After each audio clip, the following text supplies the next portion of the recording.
What's going on? I hope everyone's having a nice Sunday. Let's talk some G League Ignite. This is a draft channel, first and foremost. Always has been and always will be. But thank you everyone for the support on all the NBA short form highlight content. More of that coming for sure. But I think this is the most stacked G League Ignite team so far. I actually think that's like by a long shot. And it's not even full strength because Modest Buzelis and Thierry Darlan are both not playing. But we have a lot of prospects go over, and I'm going to just ramble about the G League prospects who caught my eye during their preseason tournament they played in Singapore against some lower level pro teams, but still pro teams nonetheless. And I want to start out by talking about Ethan Almansa, who is a really interesting utility big option. I've seen some people have him really high, and I don't agree with that just because I think the upside is pretty limited. But as a utility DHO big on offense, I think his handling comfort is really important. He's really great handling into actions, making decisions on the fly, again, kicking out here to relocating London Johnson, who we'll talk a little more about later. The handle and the passing are really great traits for him, where he tries a lot of really tight window looks, especially in a play like this. Running a lot of NBA-style action, of course, is one of the benefits of the Ignite program for sure, is running pro-style offense, where he sends Sané through, ends up picking up his dribble here, but notices this guy rounding the corner here. This is a perfectly placed ball, and there was no other place to place that ball for it to be possible. And I do think he's decent enough at picking his spots when it comes to these. You can see he was probably thinking about this pass to Stockton, but ends up settling for a little better one to Jenkins. But this is a great deflection. It ends up being a layup anyway. But again, I always love aggressive playmakers, and I don't think he's an elite passer or anything. This pass to cutter from high post skill set is becoming really common in the NBA. Most teams have a guy with this skill set, or someone who can approximate it at least. But Isan could definitely be pretty good, and hitting this jumper is going to be big for Almansa, as he's not a very great shooter at this point. The volume is just low. He's not super willing at the moment.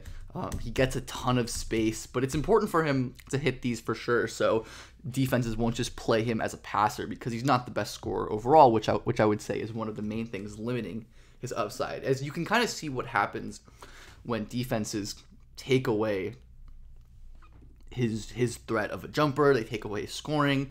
The big guarding him can kind of drop off, can shade over here, and disallow any kind of pass to a cutter or rotate, which forces Almansa to reset into a dribble handoff and ends up getting nothing out of this play. But there is a lot of intrigue for me as that DHO utility big. He's a great screener too, which isn't super common for young players his age, but has played in a lot of high leverage minutes, is a guy who just wins generally. I love him flipping this screen angle immediately to put this point of attack defender out of position, rolls into space. I believe he draws a foul there. Not the greatest finisher, and the vertical explosion overall is definitely concerning. The overall scoring upside, at the youth Spain level especially, he's a higher volume post-touch hook scorer, which of course there are so many 6'9" post scorers who end up don't doing that in the NBA, but really does not get very much lift, not very long either. Yeah, at least to my eye, he doesn't seem outlier long, and I don't have a measurement on me, but just struggles to generate space and get easy shots for himself, which of course is really important at the NBA level when the defenses become better.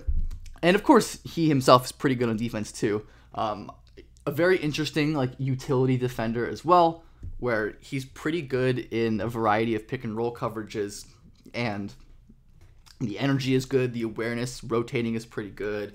I like him getting his hands up to make this pass a little floatier and rotating here when Johnson overcommits. But I do think that Isan has a real defensive role. He's not center size, of course, nor he has the athleticism as a vertical threat to play the center, at least to me.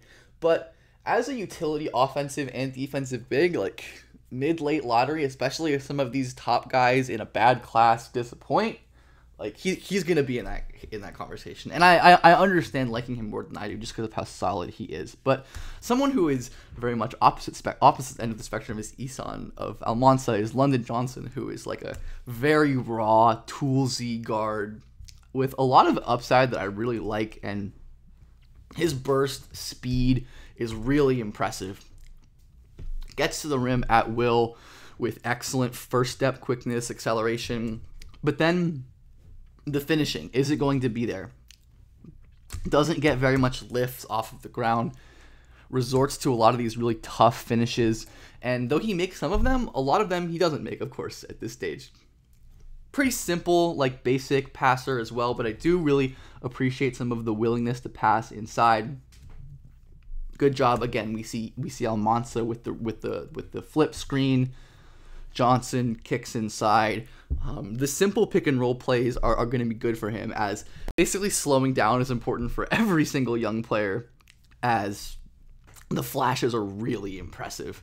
Where when Johnson's handle is working, I would say his handle at the moment is definitely a weakness. It's loose. It's not super dynamic, but double cross here to get this point of attack defender to bite, and he's gone. There's nothing you can do. I really like him using his off arm to get into this defender, and when he doesn't see a shot here, he takes another dribble or two and finds Isan. This is a really good play, because I think a big issue for London, as it is for a lot of young guards, is like he plays too fast. He plays without a plan, and it looks like he has more of a plan here, keeping his dribble, waiting for one of his teammates to cut or to space or to move, and he ends up finding Almansa for an easy jumper there. And I don't think that he is the most dynamic creator with his handle, as I mentioned, where he's very prone to turning his back to the basket because he's not the best at controlling the ball. And again, I like this tight window attempt to the cutter, but probably not the best decision given all of the traffic. I would like to see him face the basket with his handle more, be more vigilant in staying towards the rim. And a play like this, where again, we see him playing with more of a plan, it looks really good for London when he doesn't just go full speed to the rim every time. He can do that, of course, and again, wonderful screen by Almansa. He is just a ridiculously good screener. High, wide base, flip the screen again, and we see instead of just going straight to the basket, he's surveying with this little pace dribble, waiting to see how Almansa rolls, gets into the lane, kicks for an open jumper. It's really impressive flashes as well. Then you have plays like this, where he just attempts the most ridiculously difficult like laydowns, which I really do appreciate. There is some aspect of playing without a plan here, as I think he can definitely pick the ball up early and just kind of go off pure instinct. But again, I like the idea here, trying to wrap this ball around to Isan. It's not the greatest idea. Again, I think you want to probably throw it higher if you can to get over this smaller big, but as I mentioned, I appreciate the willingness to make these tough interior reads. And defensively, I like London a lot as well. He's very raw as well, super like over aggressive at times. The technique as a point of attack defender is inconsistent, but you can see how quickly his feet move, how quick he is laterally cutting this defender off at the baseline, and then he's very active and aware as an off-ball defender, which isn't always the case for young guards. Great job digging down, forcing a pickup that ends up being a charge, and he is so quick moving in all directions. Look how fast he moves backwards here, sitting in a stance and sticking with this ball handler. This is really great stuff as an on-ball defender. He's low. You can see I think he's probably hanging a little bit too much over his feet, but he's able to reset his balance here, get square again, open up his hips, contest without fouling.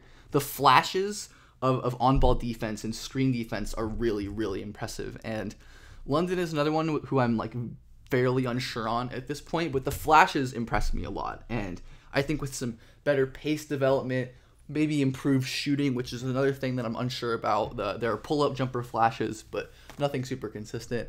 I have no idea where London's going to end up going in terms of range in this next draft, but I'm excited to watch him. And that goes for Babacar Sane, who I did not think was much of a guy last year, but seems to have improved a lot. And some of like the same issues are present, like the bull in a china shop thing, where he's so explosive and large for a guy who handles the ball like he does on the wing, that he can kind of get prone to just running straight into players and drawing charges and just going straight at the rim. And oftentimes at this level, that's just going to work because of how physically imposing he is.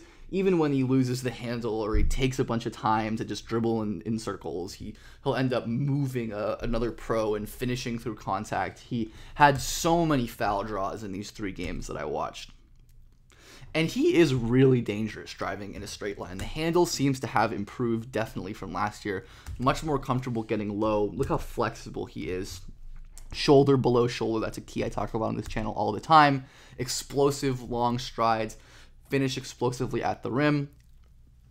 He's really impressive attacking off of the catch in a straight line. And the passing is pretty solid too. I wouldn't say it's anything incredible, but he's a decent stationary passer, like for example, playing in the middle of the zone, playing at the high post, hitting cutters and shooters, and he has the awareness to realize where the help is coming from, that he is drawing help, and where his open teammate is going to be, kicking back for a jumper there. And while there is a lot of rawness, there is obviously real tools in terms of touch and length and strength. Sané offensively is going to be really interesting to watch because he seems pretty confident as a shooter too. He's willing to take catch and shoots even if they're a little bit contested. He's not necessarily afraid to take these shots, which is really important because of how explosive he is in a straight line, how great a foul drawer he is, and probably could be, I think, as well. I'm not really sure what the NBA role looks like for him, but as like an off-ball attacking transition energy wing, I think the ceiling is definitely there for him to be an NBA rotation guy. And I'm unsure exactly what that looks like again, but there are interesting flashes and tools. And I think there's a foundation to build off of with the slashing, stride length, touch, off foot runner, beautiful stuff there. And to close it off, I already did a whole video, I believe, on Ron Hollins, but he was just ridiculous as well. The craziest, most explosive athlete ever. That we knew, but the offensive development has been so incredible in such a short time, where this is not stuff he was doing in high school and in EYBL, where he's serving the defense like a low, tight double cross into like an off-timing floater on the left side. These little floaters are something that he's doing a lot recently, and just look how explosive he is, hop-stepping through this defender. I believe this was an and one. As we see him set up this drive with his handle again. Hang dribble, a little bit of a fake here. It looks like he's glancing at the rim, moving his left hand over the ball to get this defender to bite. And that's all Ron needs with his unbelievable burst and explosion. Hop step, throw him away, finish off glass, and one. The driving is obviously incredible as he's so bursty. And if Ron is drawing closeouts from up here, if he is forcing defenders to actually bite on his pump fakes from this far out, which again, this is a really bad defensive play. Like, you should not be biting on his pump fakes this deep, but how explosive he is. Look at this, the angle of his leg, how explosive he is in a low stance, getting all the way to the rim. I think he gets fouled there, but point being the explosion and the closeout drawing and how easily he gets all the way to the rim to draw fouls and to make easy layups. The pace is so impressive too at which he plays, which is again a newish development, I think, where he takes a second here before firing off the off-foot floater. These little floaters are just a very cool thing for Ron, because this is not something he was doing 2 years ago. This is not a component of his offense that we necessarily knew. And it's huge for him, I think, because he has this incredible explosion and instinct and feel to dominate as a cutter and a finisher and a straight line driver. But he's improving the handle and the pacing and the touch. And look at this, just opening up as a secondary creator on NBA-style pistol DHO actions here, pacing into a floater. And all of his offensive development, to me, is a sign that Ron is going to be like the runaway #1 pick. That's at least my guess. There are some other good prospects in this class, but Ron, to me, especially with his defense, where he can just annihilate plays with his strength and his length and his quickness and his explosion and his motor and all these things. Makes him the guy who's, to me, most likely to be the number 1 pick. So those are just some thoughts, observations on G League Ignite, guys. I'm very excited to watch this team play throughout the actual G League season.